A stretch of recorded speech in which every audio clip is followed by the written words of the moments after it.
Video games are moving to a $70 standard price, and I waited to talk about this because at first just kind of seemed like something that was being speculated on. A few companies tried it, particularly NBA with their 2K title on next gen right off the bat, but now it seems like it's going to become more of the norm. Now, I've purchased a few recent releases, including Watch Dogs Legion, Assassin's Creed Valhalla, Yakuza Like a Dragon, and of course I got a pre-order on Cyberpunk 2077 when I can get my hands on that. And all of those are still selling for $60, but again, they're cross-generational titles.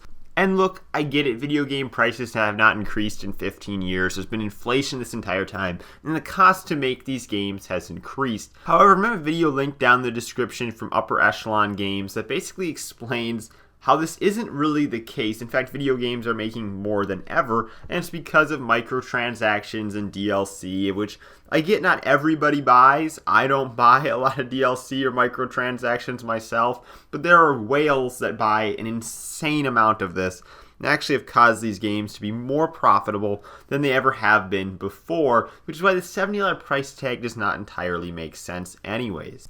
But I think the most important thing to really ask yourself is the game worth $70?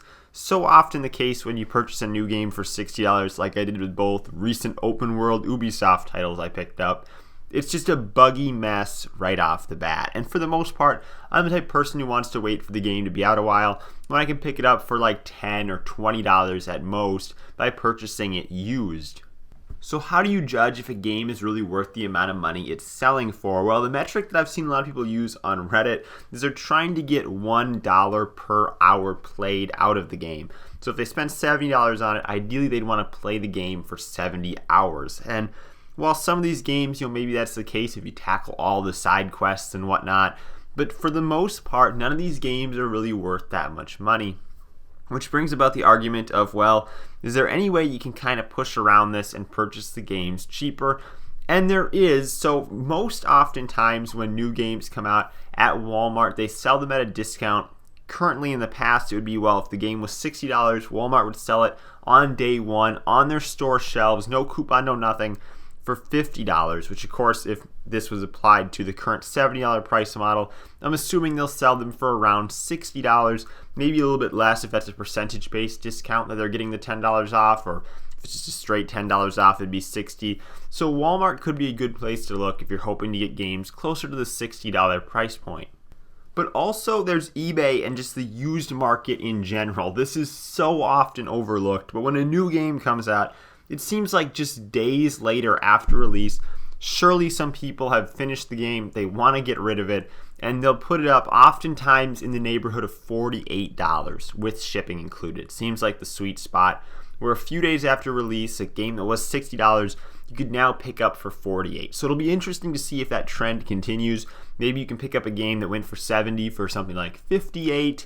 Because ultimately, the longer that a game is out, the more its value depreciates. And I think that's important to take that into account when making an informed purchasing decision. There are certain franchises, like Madden in particular, that I really don't want to pay anything more than $30 for, because I know in a few months it's going to be down to $30 or $40. It's inevitable, it's very predictable.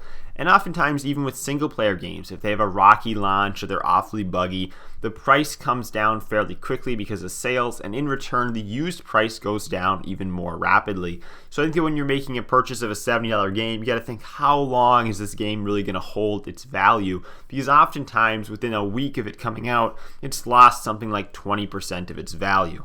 Which is why oftentimes it's better to wait until the games are more depreciated per se before making the purchasing decision. So I bought Far Cry 5 for $20, probably back in May or so, and I really enjoyed the game. Honestly, the game's still locked in at like $20 if you're looking for a used copy at GameStop. I gotta imagine it's roughly around that at eBay. So when I purchased it at $20, that was kind of the bottom price that we're probably gonna see for Far Cry 5. For at least the foreseeable future. Now, I knew that this would be around as cheap as the game was ever going to get, because Far Cry 4 at the time had been out for something like 5 years, and it was still hanging around the $10 price point. It was unlikely that Far Cry 5 was ever going to be like a $5 game or something like that. So I decided to pick it up at $20, and now if I wanted to get rid of it, I could probably get something in the neighborhood of $15 for it, in addition just to the awesome fact that I was able to get the Steelbook copy at GameStop for no apparent reason. And sure, sometimes games can dip in price and then come back up. I think Star Wars Battlefront 2 is a great example of that. Here a couple years ago, when it came out, had just a terribly rocky launch. I remember buying it for like $6 digitally. And sure enough, here in, I think, either early 2020, late 2019, it kind of had this huge renaissance period where the price kind of spiked back up and used copies were going for closer to $30. So if you'd bought it during the downtime, that was, as cheap as you were probably going to get it.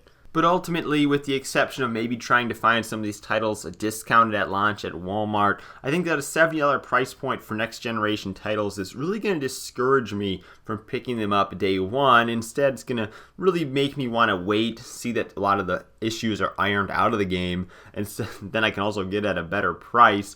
And that's even more so, with this price increase. So what do you guys think of the $70 price tag that's being applied to next generation games? It seems like it's going to become more and more widespread as we go forward. Thank you guys for watching. I'm Bailey, and I will see you in the next video.